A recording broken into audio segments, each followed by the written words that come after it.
Good morning, everybody. Yes, and I am an artist, a sculptor, a scavenger, and as well as a metalsmith here locally in Columbia, Missouri.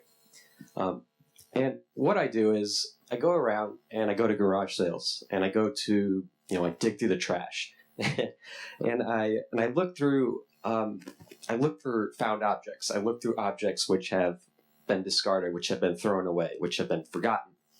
And I take these objects and I create sculptures based on science fiction, science fantasy. And with that, such objects that I collect are anywhere from old kitchen appliances, old kitchen tools. And I take them and I create these objects. And maybe it's the main object in a ray gun, or it's the thrusters in a jetpack. And so I'm borrowing from a history and a history of innovation on design. I'm not necessarily creating, I am creating, but I'm not necessarily inventing. I'm re-innovating on these objects, which had a previous purpose, but have now become obsolete. As I was growing up, I was really inspired by my grandfather and my uncle, who were automotive mechanics. And as I sat there and I watched them working on these complex machines, and they would work with their hands and, do things that were really mysterious. I didn't really understand them at the time. So, taking that inspiration, I began to, work with my hands, got into my teens, and I started doing things around the house, fixing the garbage disposal and just things like that. My mom caught on. She started having lists for me, and she's like, "Greg, you think you can, could you fix the vacuum cleaner? Could you tile the bathroom floor?" So I learned all these great hand skills, and with that, I entered college, and I wasn't quite sure what I wanted to do. As with most students going into college, it's really, there's a bit of a pressure. But in the summer of 2010, I decided to take a leap of faith, and I went into sculpture. And it was probably like the scariest thing that I've ever done in my entire life, because I didn't know if I was going to be able to make it. Could I compete? Could I do this? But I just decided to go with it. I had a great support team behind me, my teacher, staff, and such. So in the summer of 2010, I applied to a call for artists at a local gallery called the Outlandish Gallery. And the owner, Lisa Bartlett, was looking for an artist in residence to create a found object assemblage sculpture for a debut at the Outrageous Fridays events. And so we agreed, and she gave me a space down in the catacombs of Outlandish, which is down in the basement. And it was this little 10-foot by 9-foot room.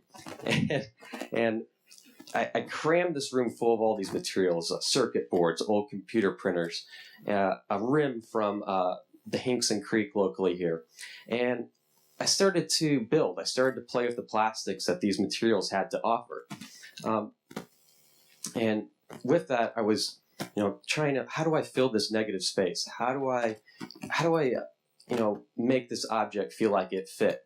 Breaking these objects down and looking at them and pivoting on, this is what they were, but they could also be this. And a good metaphor for how I go about with my process, it's like when you have a Lego project which you've lost the directions to, and all you have are the images on the box to build from. So I'm having to innovate my own designs, my own instructions to create these sculptures. As I progressed through this project, and as my deadline came about, I didn't know what I was making. I was making some sort of machine. I knew that, but I didn't want it to be too ambiguous. I didn't want it to be just an assemblage of materials, a collage of materials. And I wanted people to become engaged with these materials in a different way that would inspire and captivate and draw ideas. So I went and spoke to Lisa one afternoon, and I was like, I need some help. I need, she's like, I think I have just what just what you need. And it was that clock face. And I was like, that's it. I have a time machine. I am building a time machine. And so, but that was the perfect way to maybe hopefully utilize this object as a catalyst to, maybe get people active with this work. And I didn't know how it was going to go until they debuted. And to my surprise, I mean, people were very, very engaged with this. People would, I had a bench set up, and also there's a journal for them to make an entry into. And I posed the question, you know, when would you go? Where would you go? Who would you see? And what would you change in your life? And people really, really took this on. They really got inspired with this, children to adults. And I had people writing things that were very funny. Some of them were silly. Some of them were very serious. And for instance, I had one person write in there, I wish I would have appreciated my family more while they were still around.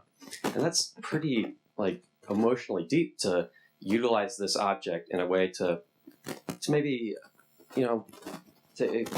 expand and communicate something, regrets, or celebrate maybe something. So, and here's the journal right there. But continuing on, I was asked by the True False Film Festival to create the Missouri Theater venue design in 2011. And this is an 11-foot tall, 6-foot wide trash tree made from computer panels, circuit boards.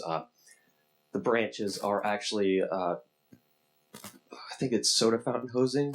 So again, re-innovating on these materials, which, I found all this stuff in the trash. It was forgotten. It was broken down. It was decrepit. And more recently, I created a robot for the Ragtag Cinema. And this is Lumen. He is 7 foot tall, 300 pounds. He's my boy, but and here he is, a little close up of his face. But when I'm collecting these materials and I'm looking for these found objects, I'm always astonished at how much stuff is out there and how much does go to waste and gets thrown out. Columbia is doing a great job with our recycling program, and progress is being made, but there is still a lot more out there that can be done. And whether these materials can be re-innovated and recreated to make new technologies, or possibly sculptures of robots or time machines or jetpacks, it's important to get people re-engaged, and that's one of my goals and one of my agendas for my work.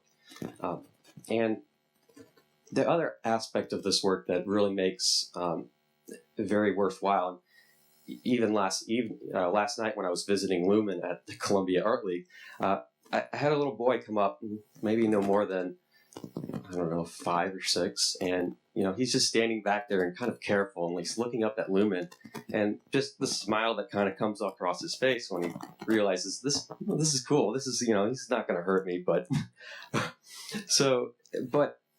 seeing that moment of aha, wow, this is very cool. He's asking me questions, and be able to see his smile on his face, it really makes this all worthwhile, what I'm doing and how I am utilizing my hand skills. So thank you very much, and I will pass it back on to you.